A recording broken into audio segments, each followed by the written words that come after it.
Well, did a man with a history of DUIs up the ante? He's now suspected of stealing a plane and trying to take off. The Lee County Sheriff's Office arrest report says this all started when the suspect broke into Page Field, leaving a trail of miniature fireball bottles behind him. Detectives say the escapade ended when he crashed a stolen plane into a light pole and a fence.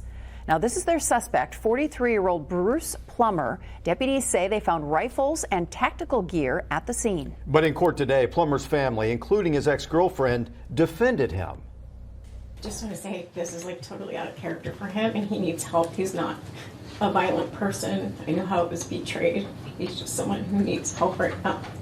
Now, when you say help, do you mean like substance abuse, mental health? What help are you seeking? Both? Okay. Thankfully, any plan he had was nipped in the bud, but what happened early Monday morning raises many questions about security at Page Field. Wing News reporter Claire Galt joins us now live from the scene of the crime. So, Claire, how does a man get into the airport, break into a plane, and attempt to take off? Russ and Lois, a couple of pilots told me that it is probably easier to steal a plane than a car. Now, that is, of course, if you know how to fly. We know Bruce Plummer had a pilot's license. And those same pilots told me that getting over this fence, also not that hard. The proper way to enter Page Field, Jacob Gerard told me, is through these gates. There's a keypad and a code. You have to wait for the gate to close. If anyone comes in behind you, you're supposed to report it. The Fort Myers Flight Club safety and security expert showed me the way. He knows Page Field well. He's been flying in and out for 4 years now, and told me he knows if Bruce Plummer wanted to get in, it's not that hard. You just jump the fence. You can see they're, 8-foot fences with barbed wire. So if you had some liquid courage, it probably made it pretty easy. Gerard is just speculating, but Lee County Sheriff's Office investigators feel certain.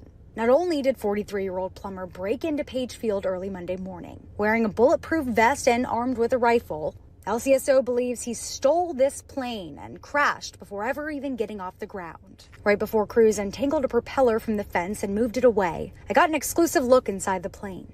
It's just switches. Yeah, it's the switches. It's just switches. It just switches to turn on. Yeah. And you can just fly it? Oh yeah, it's just buttons, switches and buttons. No keys needed. Wow. Some older planes and some variants, even newer ones, you don't need a key to start it. You just have to know the right buttons to push, basically. Victor Slaughter is a charter pilot for Cypress Air, has been taking off and landing at Page Field for 8 years now.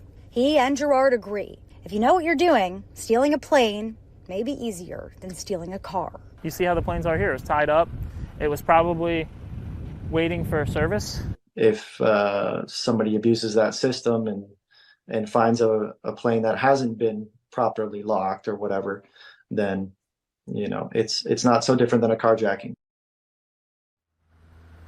Now, we do not know if the plane was locked early Monday morning, but when I got up close, it was pretty clear that a lock wouldn't have made that much of a difference. Now, as for security, we don't know if police are here 24 hours a day because the Port Authority won't comment on it. But we do know from the arrest report that it took 5 hours to figure out that the plane was in the fence. Congressman Byron Donalds told me he had a call with the FAA this afternoon to talk about safety and security here at Page Field. When he gets me an update, I'll get it to you. Live at Page Field, Claire Galt, Wink News.